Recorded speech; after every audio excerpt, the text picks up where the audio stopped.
salam sepak bola ya. Sebelumnya aku mengucapkan selamat tahun baru ya, buat bagi yang merayakan, dan ya semoga diberi kesehatan di tahun ini. Oke, kita langsung bahas aja tentang deadline day transfer yang kalau gue bilang ini menarik ya, cukup menarik lah. Di musim dingin kita bikin recap transfer yang pertama, bahwa Newcastle membelanjakan sekitar 90 juta euro ya, dengan mendatangkan Chris Wood, Bruno Guimaraes, lalu ada si siapa itu namanya, Trippier yang kalau gue bilang si pemiliknya Newcastle ya, dia juga ibaratnya ini di musim dingin ini nggak mau terlalu jor-joran juga. Kenapa? Karena nggak banyak pemain yang dilepas. Dan ya kita lihat, feeling gue Newcastle dengan skuad yang ada sekarang ya, kalau gue bilang ada kemungkinan bertahan, cuman ada kemungkinan juga degradasi. Kenapa? Karena mereka tim cadangan ini sama sekali nggak bagus, dan pelatihnya ya si Eddie Howe ini harus banyak-banyak muter otak lah, karena yang benar-benar bisa masuk starting 11 kan cuma Trippier, Bruno, dan si Chris Wood, 3 orang ini doang. Sedangkan yang 2 lagi gue bilang nggak terlalu efektif lah dengan penandatanganan itu. Lalu ada Juventus mendatangkan Denis Zakaria, kehilangan Betancourt dan Kulusevski ke Tottenham. Striker dapat Vlahovic 1, dan ya kalau gue bilang Juventus dapat Vlahovic ini bargaining power juga. Kenapa? Karena selama ini kan Juventus sama sekali gak punya striker yang benar-benar mematikan ya. Jadi ibarat mereka ini terlalu mengandalkan Morata yang kalau gue bilang ya kualitasnya gitu-gitu aja. Namun Juve ini sekarang susahnya apa? Mereka kembali nggak mendatangkan gelandang kreatif. Yang mereka datangkan Denis Zakaria, DM juga, posisinya sama kayak Betancourt. Jadi kalau gue bilang Juventus ini mainnya di para musim kedua ini nggak akan jauh-jauh beda juga dengan kemarin-kemarin lah dari para musim pertama. Cuman lebih kepada efektivitas gol ini. Lu punya Vlahovic, striker kayak gini harus disuplai. Suplainya dari mana? Ya kalau gue bilang mau nggak mau Dybala ini harus jadi penghubung lah, karena ini kan satu-satunya pemain dalam tanda kutip yang memiliki visi ya. Sedangkan sisanya ya kita tahu nggak, sama sekali berantakan. Lalu si siapa namanya, Tottenham datangin Betancourt dan Kulusevski yang kalau gue bilang di Juventus mainnya biasa aja. Kulusevski ini kalau gue bilang dia ini nggak nyaman main sebagai sayap. Kenapa? Karena di Juventus dia banyak bermain dari sisi dari sisi kiri, dari sisi kanan ya. Dia bermain melebar, dan kalau gue bilang orang ini kan speednya nggak cepet-cepet banget, dribble bolanya juga biasa aja. Dan kalau gue bilang di Spurs dia ini akan berbagi tempat juga dengan si siapa, dengan si Harry Kane lah, karena Kane kan konon katanya mau cabut. Dan Kulusevski kalau gue bilang dipersiapkan oleh Conte bahwa orang ini seharusnya bisa. Sedangkan Betancourt ini datang menggantikan Ndombele yang pindah ke Lyon. Ya, kalau gue bilang Betancourt Ndombele 11-12 lah, nggak jauh beda juga kualitasnya. Ya semoga dengan 2 pemain karakter Italia ini yang Conte demen seharusnya bisa berkembang lah.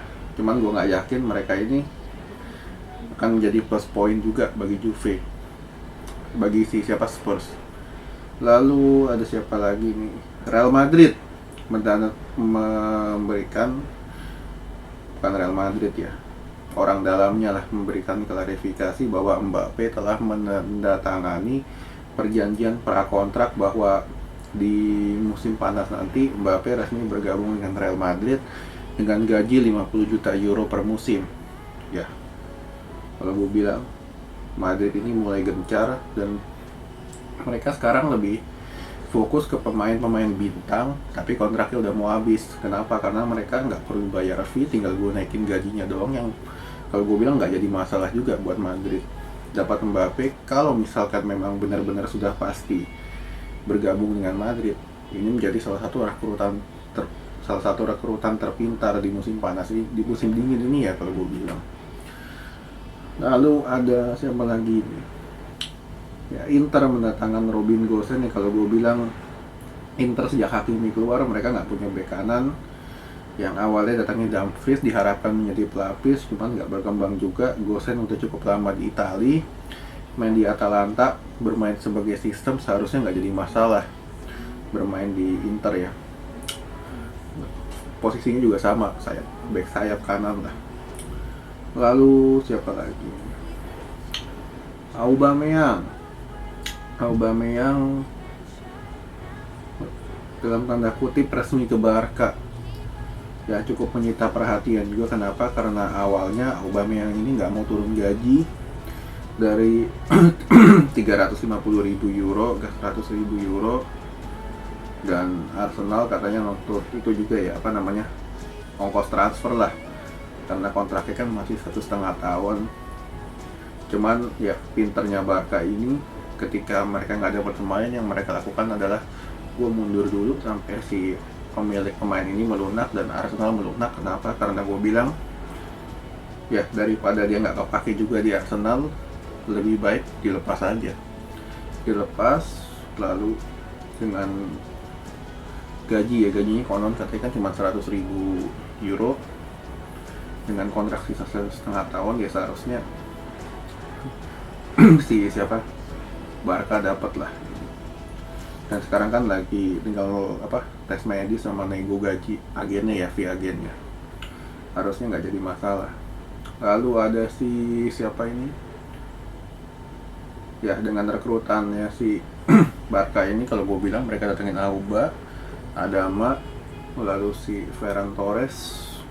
3 nama ini kalau gue bilang bisa banget menjadi tulang punggung bagi Barca. Cuman untuk Auba ini gue nggak yakin akan langsung nyetel ya. Kenapa? Yang pertama, dia udah lama nggak main di Arsenal ya, jadi feeling bermainnya gue nggak dapat juga, dan akan lebih diposisikan sebagai pemain pengganti lah untuk Auba ini oleh Xavi ya. Lalu siapa namanya ya, kita lihat dulu.